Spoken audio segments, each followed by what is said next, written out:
Hello and welcome to Overthink, the podcast where your two favorite cyborgs talk about philosophy and everyday life. I'm Ellie Anderson. And I'm David Peña Guzman. As always, for an extended version of this episode and other additional content, check out our Substack. David, today we're doing a closer look episode on Donna Haraway's essay, The Cyborg Manifesto. This is an essay that was published in 1985, and it is a landmark in post-humanist theory, feminist theory, post-humanist feminist theory. I feel like it's been, let's be real, it's been a trendy essay among the grad students for a number of decades now. I feel like my students are still talking about it. They really wanted to read it this past semester. And then I was like, I couldn't fit it into the syllabus. So let's talk about it on Overthink. But it was very much, something that students were discussing a lot when we were in grad school in the 2010s as well. Well, and it's the founding text of the field that then became known as cyborg studies, which is like, this cyborg itself. It's a hybrid of feminist theory, Marxism, post-structuralism, and science and technology studies. And yeah, the text has had a lot of staying power, largely because it's both outlining a really interesting critique of some of the dominant discourse that people in these fields have traditionally relied on for engaging in the task of social critique. And also it's outlining a vision for the future that, may or may not be to our liking. We'll talk about what we think about the kind of vision of cyborg futurism that she's talking about. But I think it was putting its finger on the pulse of something that was beginning in the 1980s and that we are feeling perhaps even more clearly in the 2020s, I would say.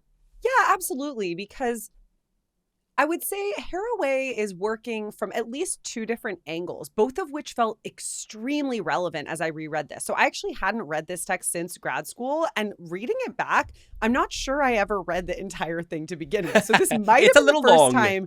Well, yeah, for an essay, it's long. It's 63 pages.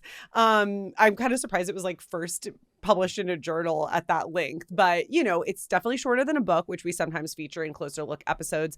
But I think the two angles that Haraway is coming from are, one, the increasing technologization of everyday life and, the influx of, at that time, it would have been sort of like computer, more cybernetic era, advent of the internet. Now it's more generative AI, microchips everywhere, proliferation of our tiny computers that are glued to our bodies, our phones. And then the second angle is a question about what it means to be a feminist, given that it can be very hard to define who counts within the category women and whether or not women should be the organizing category of a feminist project altogether. So there's a move away from feminism based on identity and more towards affiliation that Haraway is drawing on, largely from women of color feminism, that actually feels really contemporary to me as well. I think that's right. And in terms of the origin story for this article, the article was born when the editors of the Socialist Review asked Haraway to write a piece explaining what socialist feminist priorities look like in the wake of Reagan, like in the Reagan years. And so this is a reflection of that. Yeah. And so there is a sort of explicit attempt to think about the relationship between politics, technology, and identity. And of course, the editors of this publication thought that Haraway was the right person to write this, not only because she identifies as a feminist socialist in her own commitments, even though she is also critical of feminist theory and Marxism, but also because of her specialization in feminist science studies. So a little bit of information on Haraway herself that I think is relevant here. I think we say Haraway. Oh, really? Oh my God, have I always mispronounced it? It's not a big deal. Haraway studied zoology when she was an undergrad, combining a major in zoology with a minor in English, and then went on to get a PhD from Yale University in biology. And I found out, I didn't know this, that she wrote her dissertation on the role of metaphors in scientific thinking and how the metaphors that we use for thinking about biological phenomena actually change the course of the experiments that we perform in laboratories and therefore in some ways determine the outcome of our inquiries and investigations. And Wow. she was a committed scientist, biologist, but also very active in various leftist movements. Like she was an active member of the anti-war movement. I also read that she lived in an academic commune while getting her PhD in biology. And Wow. Does nowadays you living at Emory Woods, the really sad apartment complex in Atlanta with all the other grad students, count as an academic commune? not even close. But I like the idea of, academics living in a commune and that shaping their way of thinking and their research. She then was employed at Johns Hopkins at the History of Science department and eventually was employed by the History of Consciousness program at UC Santa Cruz. And so when we think about Haraway, we think History of Consciousness program in Santa Cruz because it's a program that emphasizes interdisciplinary feminist science studies, which is essentially the field that she helped co-found, not just with this essay, but with a series of other publications. Yeah. And so, although this is definitely a philosophical essay, it's worth noting that Haraway, unlike most of the other thinkers that we talk about in Closer Look episodes, doesn't have a PhD in philosophy, or I guess Epicurus didn't have a PhD in philosophy either. Let's say was not trained as a philosopher. And one thing that I think is interesting about this text is just how influential it's been in a really wide variety of different departments in, critical theory in general. Today, we are talking about Donna Haraway's A Cyborg Manifesto. How does the figure of the cyborg challenge traditional paradigms of humanism? How are social relations altered by new developments in science and technology? And what would it look like to build a cyborg future? All right, so it's time to get into what a cyborg is and what it means for us. First things first, Haraway identifies her aim in this essay as being one of building an ironic political myth that is faithful to feminism, socialism, and materialism. So she's taking these kind of three ways of thinking, feminism, socialism, and materialism, and bringing them together in this political myth of the cyborg. But she says that the way to be faithful to those traditions is to be blasphemous. And part of the blasphemy here is in breaking apart the category of women and actually the category of the human altogether and moving towards the cyborg. So the cyborg is the center of this blasphemous faithful vision. She offers a really good and crisp definition at the very top of the essay, where she says, a cyborg is a cybernetic organism, a hybrid of machine and organism, a creature of social reality, as well as a creature of fiction. And so even at the level of that definition, we see that the cyborg is that which brings together fields and disciplines and realities that are thought to be opposed to one another. So it's a point both of friction, but also of traffic and connection. Hence, this notion that the cyborg as a figure is blasphemous or ironic. Mm-hmm. Yeah, and the term itself wasn't coined by Haraway, but she's, of course, like trading on it. And maybe we can use a couple of examples of cyborgs here at the beginning, because she says that, they're both like real and fictional. So a fictional cyborg, you got any examples there, David? Robocop, Terminator, the Perfect. Borg in Star Trek. Great. But then, in a more kind of everyday fashion, somebody who has a cochlear implant is a cyborg. If you have an artificial knee because you've had knee replacement surgery, like those are also examples of cyborgs. I also think, and we'll talk more over the course of the episode about the extent to which things have changed or like become even more Haraway-esque in recent decades. But I think the way that most of us use our smartphones is very cyborg-esque as well, too. It's not physically attached to us or implanted within us, although as we know, that is like the future that a lot of Silicon Valley techno-feudalists see for us. But it's basically a prosthesis and an extension of our body. Like it is part of who we are, our phones are. Yeah, it's like it's the blending of the organic and the technological. And one important thing to point out at the very beginning of our discussion of this essay is that the cyborg is a figure of the future, but it doesn't mean that it's a figure to come. In other words, we're not waiting for the cyborg to arrive. the cyborg is already here. We are already cyborg-like. And Well, she no, we says, actually are stronger than that. She says we are we're all cyborgs. cyborgs. Yeah, yeah. And so she says we find cyborgs, of course, in the world of imagination, like in sci-fi, but we also find them in the world of medicine, like with the knee replacement. We find them in the world of war. Think about a soldier that has all this technology in order to enhance their sensory capacities to detect danger, movement, to spot bombs, to be able to protect themselves, that has an armor.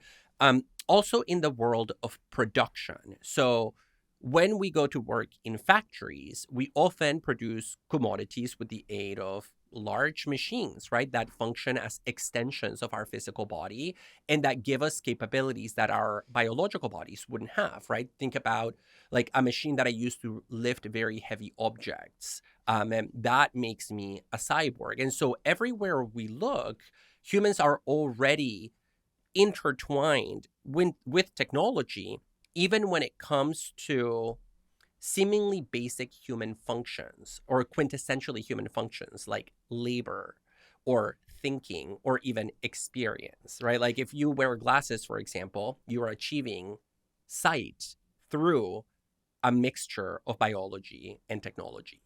Yeah. And I think the reason that Haraway says that we're all cyborgs, even though like some of us are more obviously cyborgs than others, right? And so I mentioned that there are a few examples both from science fiction and everyday life that I think like are very clearly cyborgs, regardless of whether you buy Haraway's understanding of it or not. The reason that she thinks we're all cyborgs in the late 20th century is because the proliferation of new technologies and the intertwining of human and machine, as you described it, actually has led to a breakdown of the distinction between the organism and the machine. And so she thinks that the age of the cyborg is the age of the breakdown of three crucial distinctions. The first is the human animal distinction. The second is the organism machine distinction. And the third is the physical non-physical distinction. So maybe we can say a little bit about each of those, David. I would love to go out Mhm. of order because we've just been talking about the organism and machine distinction. So do you think that makes sense to start with, or do you think we should go in her order? I think we can go in her order, and I'll take the first one. So you mentioned that the breakdown of the distinction between the human and the animal. Okay. Keep in mind that Haraway herself has written quite a lot, also in the field of animal studies. Yeah. She And first after became this point, we're doing old school Haraway here, but she's written a ton of stuff since. Yeah, but even, I mean, her first book after her dissertation, I believe, was Primate Visions, which is about primatology. And one of the Mm-hmm. insights from primatology, especially in the wake of Darwin's theory of natural selection, of course, is that we are animals. And so the old humanist dream of humans as separate from the rest of the natural world has completely evaporated. And so we live in a world where we recognize our animality, but we have anxieties around the human animal distinction. And so she says, already we know that this distinction is not sustainable and that we cannot police it without risking serious contradiction. And so, Yeah. already in that regard, we're cyborg in that we are human and not human at the same time. Yeah. And I want to just read a part of a passage where she describes this because I think this is one of my favorite couple of lines from the book or from the essay. I have it in book form. I'm reading from the Manifestly Haraway book. She says that biology and evolutionary theory over the past 2 centuries, interesting to keep in mind here, she herself is a biologist. So a lot of times like post-humanist, post-structuralist thinkers just kind of vibe. And she's like actually got a PhD in biology. But she says that these disciplines have reduced the line between humans and animals to a faint trace re-etched in ideological struggle or professional disputes between life and social science. Within this framework, teaching modern Christian creationism should be fought as a form of child abuse. Like incredible. Shots fired. And so this highlights the breakdown in that first distinction that Haraway talks about between the human and the animal. The second distinction that also has become porous and highly fragile in our culture is the distinction between organism and machine. And, Yeah, we that's the one we were already talking about. yeah, we already alluded to that. Think about prosthesis, think about the role of technology in medicine, and how our very life as living organisms is now inseparable from the technologies that we rely on for maintaining and protecting and extending that life. The third distinction, the final one, which honestly was the one that I struggled with the most, is the distinction between the physical and the non physical. And in this section of the article, Haraway talks a lot about miniaturization, the fact that technologies are becoming smaller and smaller and smaller. And somehow that challenges the physical versus non physical dimensions. And I'm wondering, Ellie, whether you understood that connection better than me and maybe can help me understand it. Because this part of the essay did not make sense to me. Okay, yeah. So the idea is that the boundary between the physical and the non-physical has started to become blurred. I actually think this totally tracks with the increasingly virtual lives that we live. And part of the argument here gets into what she describes as miniaturization, which I want to come back to because it has to do with the kind of rise of feminization in the workplace as well. So yeah, Haraway writing about the feminization of the workplace decades before you get that conservative column that went viral a few months ago about the feminization of the workplace. She has a very different understanding of it, though. So we will come back later to that. But in the context of this claim about the breakdown of the physical, non-physical distinction, she talks about how modern technology is often straight up tiny. So silicon chips, for instance, that becomes a kind of surface for writing. And so tiny, in fact, that, in the move from, say, a cotton gin or a Fordist assembly line for constructing automobiles to a silicon chip, there's also a move to a less physical way of experiencing that technology. So think about your iPhone. The iPhone is a piece of machinery. It is physical in the sense that it is something that you hold in your hand, but it comports us to a non-physical realm of the virtual where I actually hold the world in my hand when I hold my iPhone in my hand. I'm scrolling through images of Italy or Mm-hmm. Egypt or, somebody's home that I don't even know where it is or a stranger's feed. And so it's taking us beyond the physical. It's taking us into a different realm or world. And thereby kind of blurring the line between the physical and the non-physical. And that's even just talking about an iPhone. I think we could also Mm-hmm. talk about virtual reality headsets here. She talks about video games. I think those are ways of thinking about it. Yeah, okay. So if I think about it in terms of our experience of those technologies, maybe the fact that we forget how many pieces some of these technologies have and all the labor that goes into the construction of them, maybe I can understand it. I just don't know that I would want to say that miniature pieces are non physical. That's where I was experiencing a little bit of resistance to her line of thinking because I don't think that the virtual is the same as the miniature. So I agree that Yeah. the virtual is non physical, but Yeah. I would want to draw a distinction between those two. So I think she's trying to maybe say that, like, with the increasing miniaturization also comes a tendency towards virtuality altogether. And so she Hmm. writes, our best machines are made of sunshine. They are all light and clean because they are nothing but signals, electromagnetic waves, and so on and so forth. And so the iPhone, while physical, it's a shiny screen. Nowadays, it's very different to have an iPhone face that is just a clear screen than it is to have an iPhone that also has buttons on it. Or if you Buttons. think about, like, Hmm. the old cell phones where there was just a tiny screen and then a bunch of buttons. I think, like, that's a place where we see miniaturization also becoming non-physicalization. Yeah, and in terms of the progression of the article, she's talking about the cyborg. She's talking about what the cyborg represents and how it emerges because of changes in science and technology, but also politics. Remember, this is about trying to make sense of liberatory leftist discourse in the age Mm-hmm. of Reagan in the 1980s.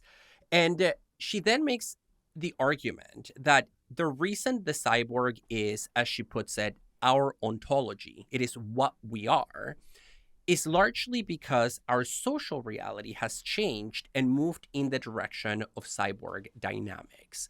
So here she's thinking largely about how whether you're thinking about literal science and technology or also the effect that science and technology has had on things like education, the family, politics, we kind of live in a cyborg world. So it's not just us who are cyborgs, it's the world that we inhabit. So, for example, she points out that we now live under a political regime that she calls the informatics of domination, where domination works not by targeting the biological bodies of subjects that are unified and sort of torn asunder by external political forces, but rather it works at the level of coding, at the level of robotics, at the level of genetic engineering. So we nowadays inhabit a world that is ruled by concepts like systems, informatics, cybernetics, and that's what makes the world require a new model of resistance that's ultimately also going to be provided for Haraway by this figure of the cyborg. And so, Ellie, I'm curious about what you think about her claim, which she presents actually as a kind of criticism of Foucault. She says Foucault talked about biopolitics, but now we need to think beyond that. That's too biological in the traditional sense of the term.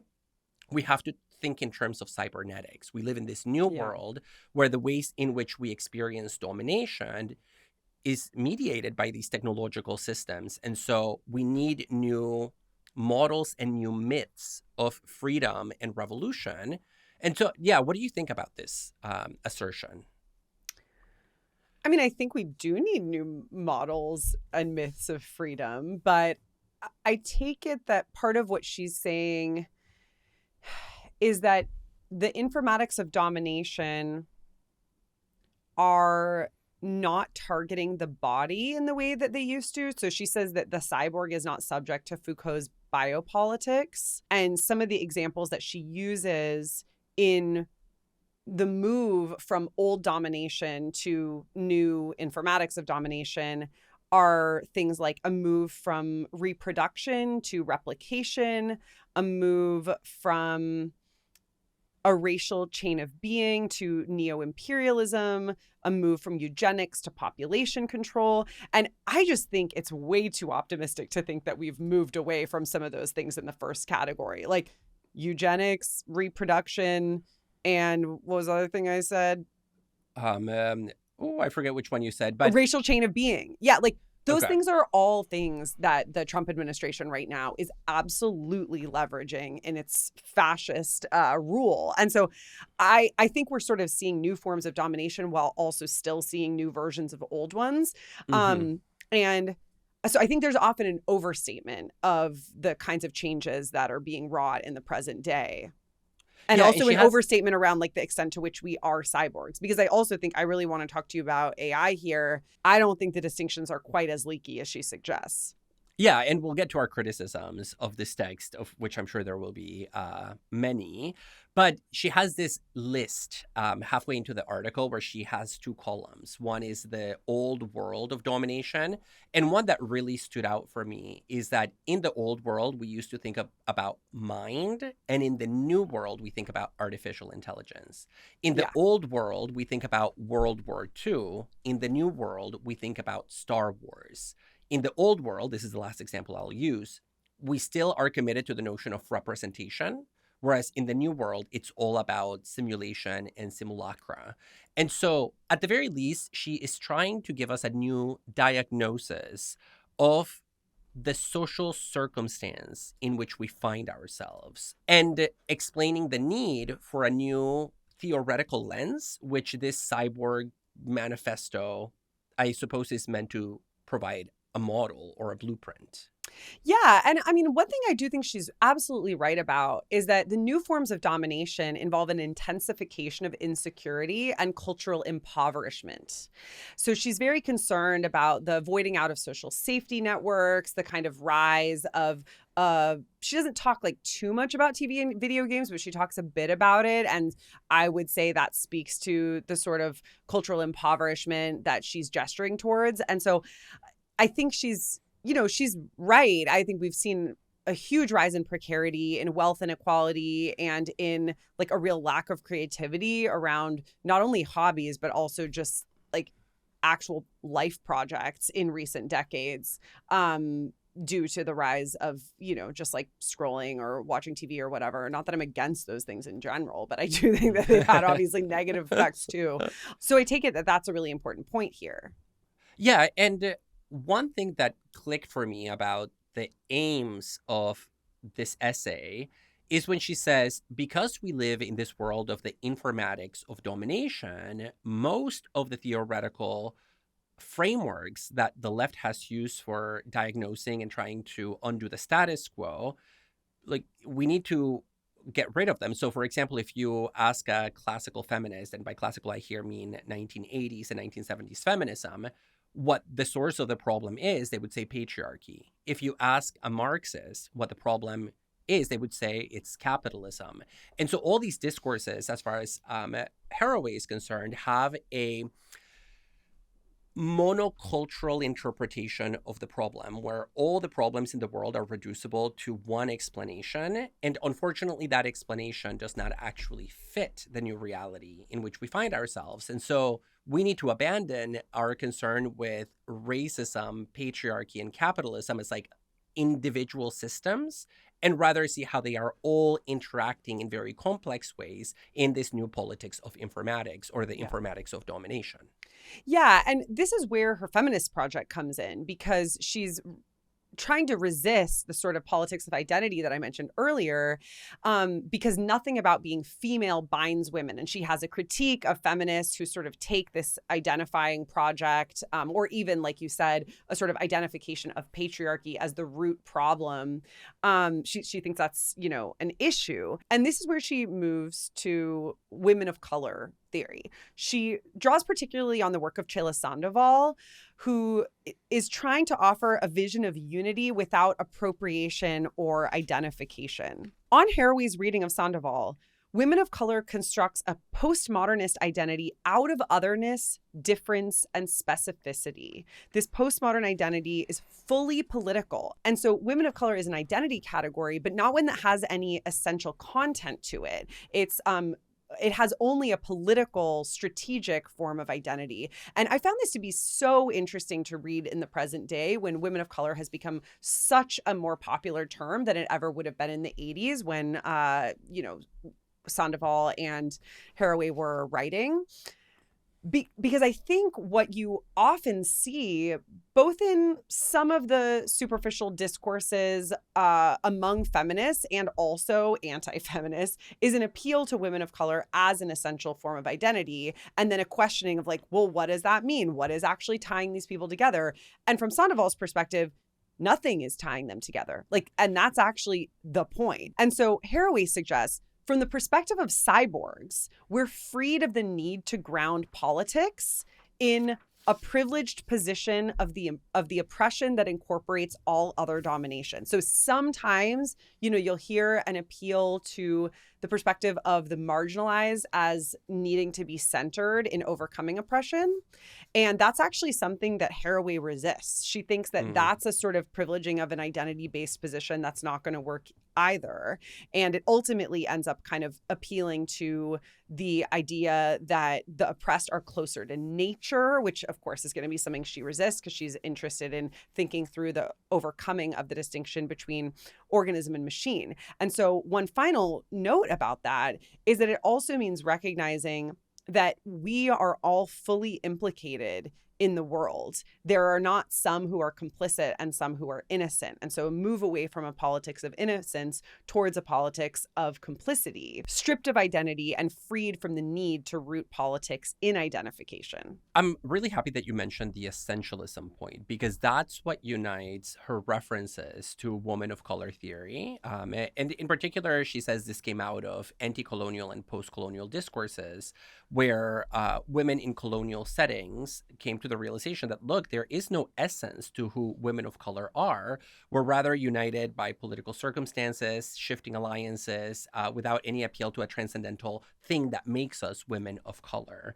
And that's what appeals to Haraway about the figure of the cyborg. And that is that the cyborg, by definition, is a character without any essences, right? It's a combination, it's a mixture, it's a bricolage of competing elements. To make up a cyborg, you take pieces of very different things and you make a subject.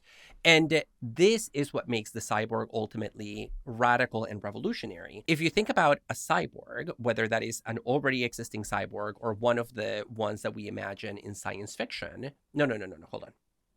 If you think about a cyborg, she says, has no genesis. They're not born in a traditional way through reproduction.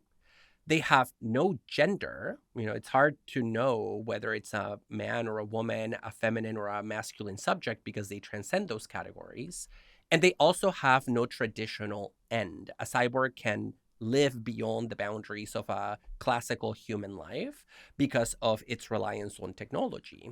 Aside from that, she also says that cyborgs blur the public-private distinction in really interesting ways, and they are, by their very nature, not seeking unity. They are just seeking survival. And she says that's what we find in the writings of women in the anti-colonial struggle. That's what we find in Latinx feminist writings and in the writings of the Black feminist tradition. It's an emphasis on survival rather than essence. The cyborg for Haraway is a potentially liberatory figure, but it also has roots in pretty rough conditions, the ones in which we find ourselves. She says that the cyborg is the illegitimate offspring of militarism and patriarchal capitalism.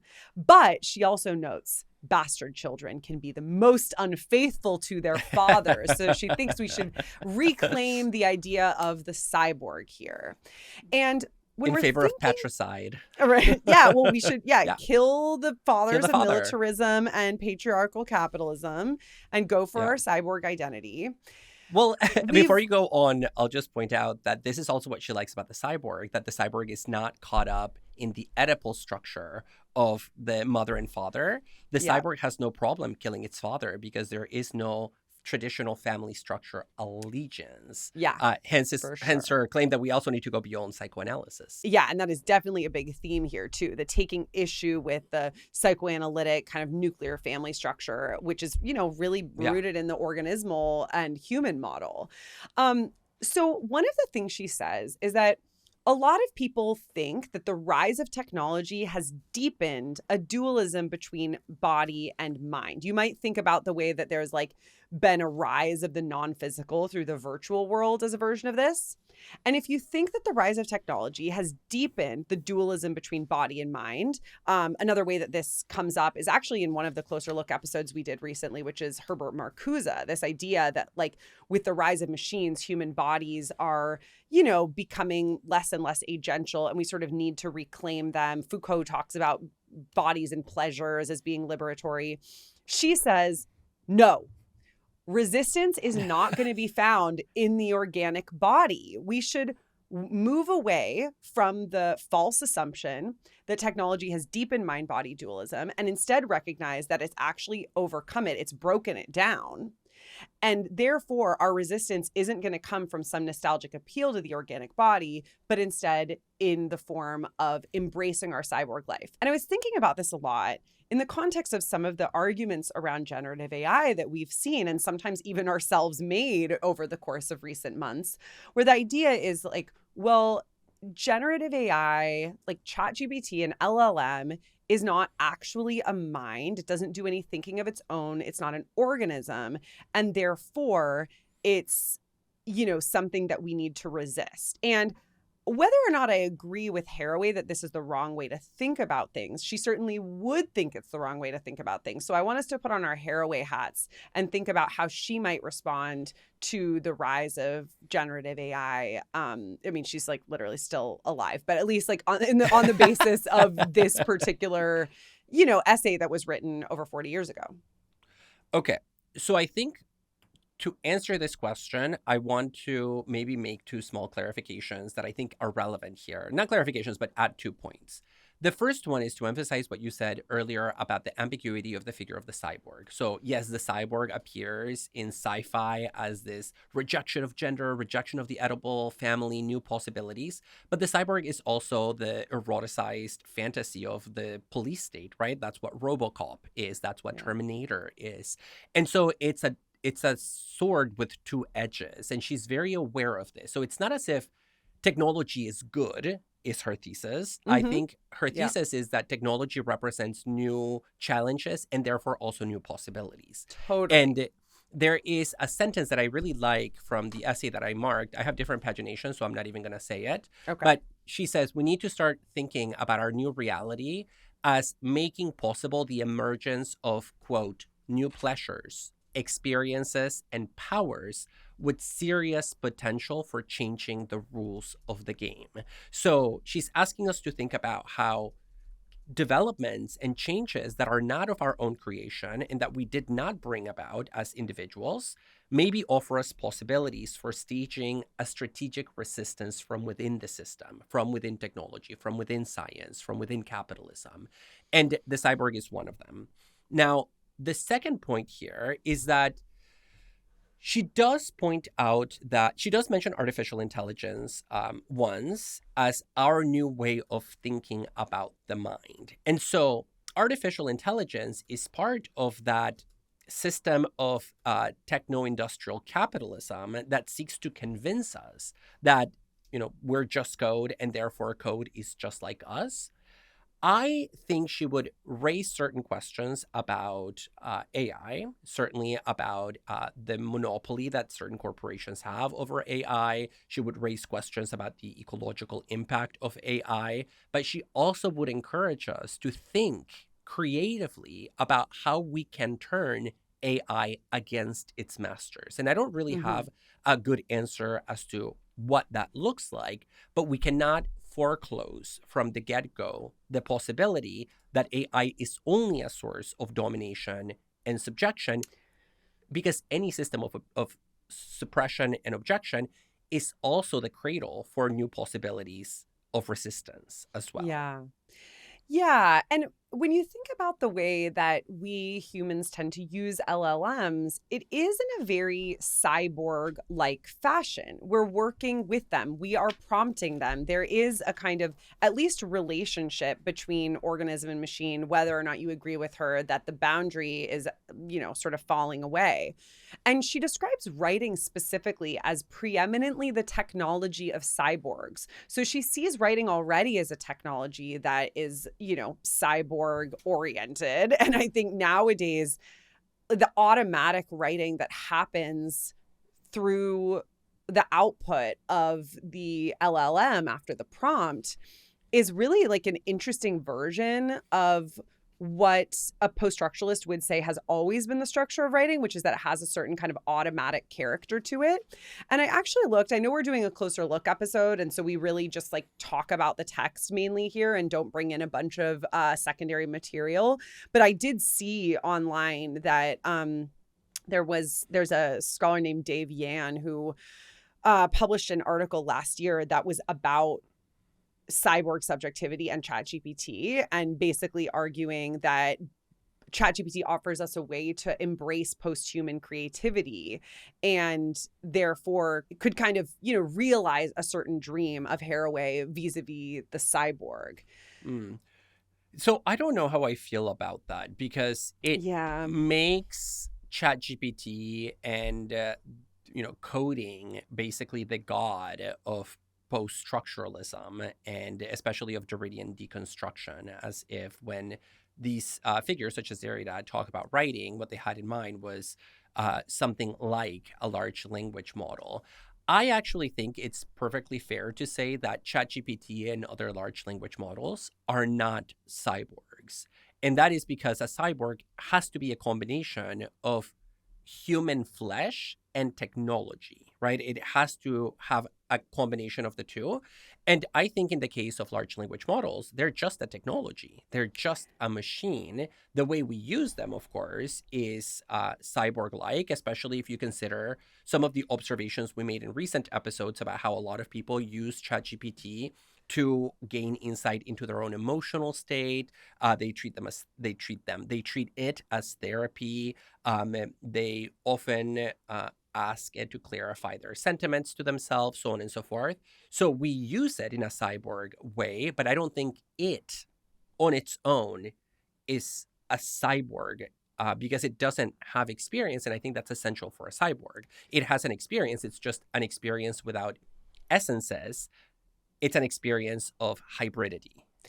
I don't know, though, David. I feel like you might be falling short of where Haraway wants us to go. So, for one, the idea that a cyborg has to be a combination of human flesh and machine, although dictionary-wise, that is a definition of a cyborg, I think Haraway wants us to really think through the way that the animal machine distinction is, or the organism machine distinction is breaking down. And so I don't know whether you can really hold on to human flesh versus machine there. And for another, I think you could say that on a certain level, the LLM is at least making use of human experience in virtue of the fact that it's trained on human-made data. So I think if you don't just think about the output itself, but you think about what it's trained on, like there is a cyborg relationship there. So I want to object to the phrase, it is making use of human experience, because it is not making use of anything. It doesn't have interests. It doesn't have objectives or goals. And so we're making use of it through that medium, which would be even more cyborg-like. Oh, yeah. We, as like technological beings, are cyborgs, and our use of the internet is an example. Our use of large language models is. But I think the argument in the present is often going one step beyond, and that is to say that the LLM itself, independently of human interactions with it once it has been created, is itself a cyborg. And certainly I don't want to say that a cyborg has to have a human component, but I do think it has to have an organic component in order to be a cyborg. And that's what a large language model doesn't have. And that's where it falls short of this figure at the very least. Well, then I think maybe we could just say that the LLM itself is not a cyborg on your reading. Yeah. But I still think it's fair to say that the way people use LLMs is, part of cyborg existence. Yeah. And, in relation to this, I was thinking about the feminization that she describes, and which we alluded to earlier as being related to like her miniaturization argument. So I want to walk us through this a little bit, and then I'm curious what you think about it in the context of what we've just been saying. She suggests, as you mentioned earlier, that the cyborg is not structured by a polarity between the private and the public. But it definitely seems like the cyborg, while breaking down or trading on an existing breakdown of the public-private distinction, is related to private life. So she says that the cyborg defines a technological polis based partly on a revolution of social relations in the oikos household. Why did I choose to read that very dense passage? I think it makes sense, but now I have to break it down. Basically, technology has led to a revolution of social relations within the household. Like some of the ways that people use technology first and foremost are in things like laundry machines, dishwashers, etc. Certainly the rise of smartphones has revolutionized the household. And I'm also thinking about the way that people tend to use ChatGPT for kind of basic household needs. The way that I have found ChatGPT to be most useful, I use it very sparingly. As we've talked about in our chatbots episode, like I'm pretty critical of a lot of features of it, but I'm not 100% just like an abolitionist of it. I'm an abolitionist of OpenAI, but I think like the technologies and LLMs themselves, there could be a very small place for. And there was like some weird stuff in my childhood bedroom attic where I now live. I don't live in the attic, but I do live in my childhood home. And so there was like a weird thing in the attic there. And I didn't know what it was. And my sister was like, Ellie, just cave and upload it on ChatGPT. And ChatGPT identified what it was, which was like fallen down insulation. And it saved us a special trip to the house. And I've been hearing about a lot of people using it for sort of household needs. And so I feel like there's a common idea that AI is most useful in the workplace, but actually like a lot of people are using it within the household. And I think it speaks to what Haraway describes as a sort of homework economy and the feminization of work. And one Mm-hmm. other additional point there, sorry, I feel like I have a lot, I'm like really going off on a soapbox here, so I hope I'm not talking No, too much. But no, you're good. You're good. she talks about how work is being redefined as both literally female and as feminized. And like one angle that we could take on that is the fact that so many of these LLMs are feminized. Also, just, I mean, AI in general feminized, like Siri, Alexa, etc., all of those voices being feminized. But then also the way that people are using ChatGPT, so pervasively involves the sexualization, eroticization of it that's tied up with its feminization. So I feel like those were some things I was thinking about here. Yeah, and I think the larger point that I extracted from Haraway in connection to this homework economy, the feminization of work, and also the way in which science and technology impacts the governance of the household, the oikos nomos, is that whenever you have a new technological or scientific development, it cannot but change how we live in private space in the home. And since the home is also the sort of encasing for other social relations like the family, those developments ultimately have an impact on the family as well. And therefore on everything that the family implies, right? Like the reproduction of children, the creation of a whole new generation of citizens, the futurity of the nation, so on and so forth. So, for example, whenever you have changes in the workplace, it affects the structure of the family. Think about the fact that during World War II, when men primarily had to go to war, women had to go to work in factories because you couldn't find male workers. Mm-hmm. And that really changed gender dynamics and family dynamics. You could give a contemporary version of this in terms of the rise of the nomad worker or men workers who now work from home. Even if they have high paying jobs, it has transformed men, those men who now work regularly from home because they're working virtually, into domestic subjects, which was traditionally the space of femininity. And the work that happened in the home used to not even be recognized as work. Mm-hmm. Also, as new technologies liberate Yeah, us from good the need to point. perform domestic tasks, I saw that some company was rolling out a robot that will fold your clothes.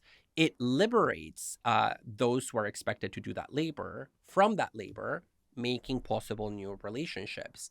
And one of the examples that is really central to understanding her argument that work as a whole has become feminized is her claim that in the age of the informatics of domination, where it's all about cybernetics and electronics, what we really need in order for this regime of power to reproduce itself is literally that, electronics.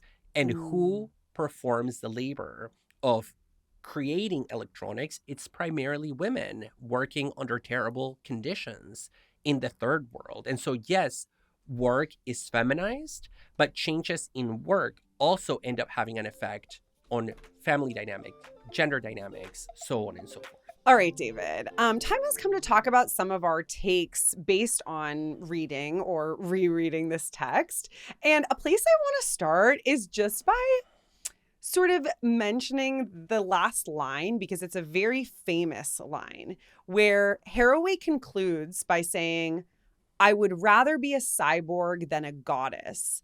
And I have to say, on rereading it, even though that line's really famous, I feel like it doesn't hit. I think what she actually means is, I would rather be a cyborg than a woman, because the whole point of Mm. the text has been to contest the category of woman as like a valid category to use in feminist theory. I don't like the goddess barely even comes in, and I don't think it really matters that much. So I actually think what she means to say is, I would rather be a cyborg than a woman, rather than I would rather be a cyborg than a goddess. I think that takes me to the first kind of critical comment I want to make about this text, which is that sometimes she says things that sound good, but I'm like not totally sure what they mean. And in particular, I was noticing how many times she uses lists. So, like, there is a whole discussion of these different domains of contemporary life: home, market, workplace, clinic, hospital, church, school, and state.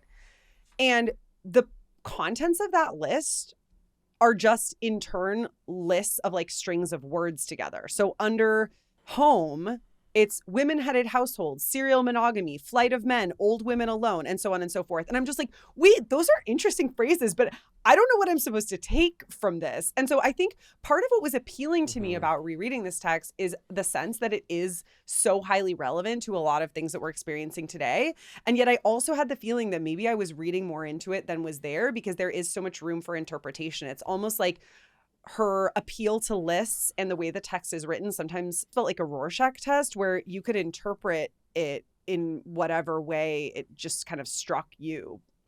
And to be clear, this is not an easy text, even independently of all those lists. I think the lists do complicate the text, but also it's long, it's difficult, it's high theory, but it's imprecise in many places in its use of important terms, precisely because it's moving through a lot of terms relatively quickly. So I agree with you that it's easy to maybe apply a principle of charity that allows us to see in it what we want to see. Now, in terms of the central figure of this essay, which is the cyborg, one thing that worried me at the end of the piece is that it's really hard to pinpoint the political orientation and the political content of that figure.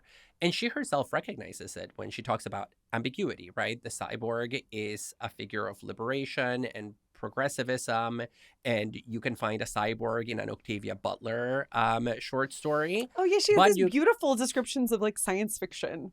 Yeah, and I agree with that. But you also find the cyborg in techno-militarism, in the military-industrial complex, in the police state, in the surveillance state. And so if we were to embrace this cyborg identity, or whatever we want to call it, how do we ensure that the orientation of our cyborg futuristic project leans left rather than right? And moreover, given the capture of projects by these larger systems of domination in the informatics of domination, do we even get to make that choice about our own cyborgs? So if I literally go out there and implant a bunch of technologies that, have an origin in military R&D projects, do I get to determine that it's liberatory just because my intentions drove me to it, independently of the material reality that made possible those technologies and the social meaning that is attributed to them by forces larger than me? Yeah, I was thinking about a couple of things as you were speaking. One is the fact that I think a really contemporary example of the cyborg, although it's one that's less attended to than the LLM human relationship, is the people in the global south who are remotely monitoring the delivery robots that one sees in cities like LA and San Francisco. Where that's like the epitome of alienated gig work under cyborg capitalism. Yeah. And then also I'm reading this really interesting and fun novel right now called Made for Love by Alyssa Nutting. And there are two kind of cyborg relations that emerge there. One is the woman, she was like married to a Google type of founder, fictionalized in the novel, who wanted to meld their minds together through implanting silicon chips in the brain. But, she sensed that that was actually going to be a tool of domination, and a very like gendered domination, because he was extremely controlling. And then she goes back to her father's trailer park in Florida, and she finds that he is like now in a relationship with a sex doll. And so then there's like this kind of cyborg sex too that's happening.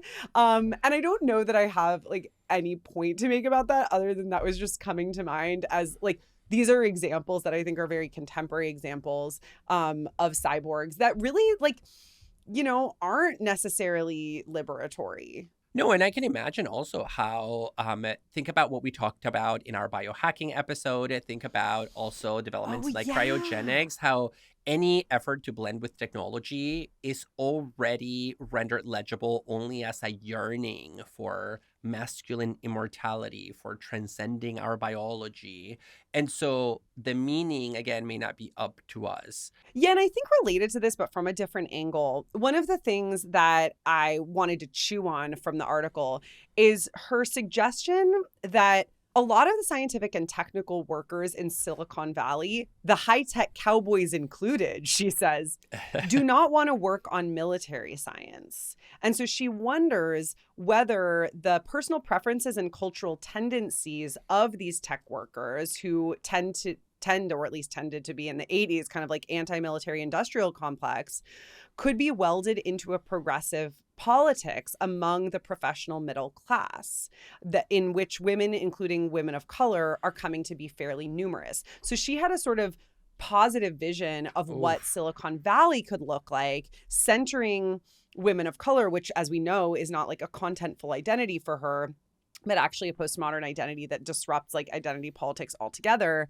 And I just read that and I was like, oh, sweetie, Yeah. 1985 must have been so optimistic, because now like the Silicon Valley tech workers are totally in the pockets of the military industrial complex. And Yeah. does that stand at odds with the fact that most of them are in a sort of professional middle class that tends to skew liberal? Yes. Do any of them Mhm. seem to care? No. Are we No. heading headlong into fascism? Yes. Yes. I love this sequence of questions because I do think it highlights the danger that I think she is not taking seriously enough of co-option.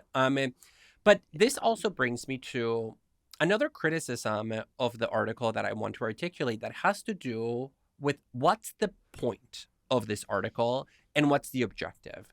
So very early on, she says, this is a quote where she outlines her mission in this project. She says, "This essay is an argument for pleasure in the confusion of boundaries and for responsibility in their construction." So she says, we need to recognize that these boundaries are breaking down and that we can find new pleasures, embrace new subjectivities, take up new projects in that confusion.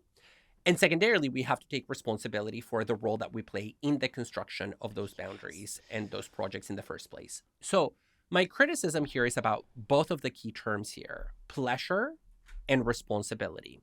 In connection to pleasure, if the purpose of this article is to encourage us to take pleasure in this confusion, I'm not sure that I see that as sufficient for grounding a progressive project. I don't think pleasure, understood as like enjoyment of the breaking down of boundaries, is accessible in the same way for everybody, because many of these boundaries that we talked about, like the human animal distinction, that has collapsed for people of color for a long time who have been Yeah. animalized. Oh my Should God. I be taking Yes. pleasure in the animalization of the human as a person of color? Similarly for women, similarly for other identity positions. And Yeah. so, how far does pleasure take us when it's the end all be all of a political project? What's the relationship between pleasure and justice? What's its relationship to liberation? What's its relationship to equality? The second part of this is responsibility, where she says we have to take responsibility for the construction of these boundaries. I actually think that's a commendable goal that I share. Mm-hmm. But this is where her appeal to irony gets really, really confusing for me, because over and over again, she says we need to embrace the cyborg as an ironic figure, and sort of do so in an ironic way. And the thing about irony is that it allows you, by definition, irony is when you say something, but you actually convey a very different message than what you say. So if I tell you, Ellie, and I'm trying to be ironic, I really love your top today, but I do so in a way that conveys that I actually don't like it at all, it allows me to hide behind the surface of what I've actually stated.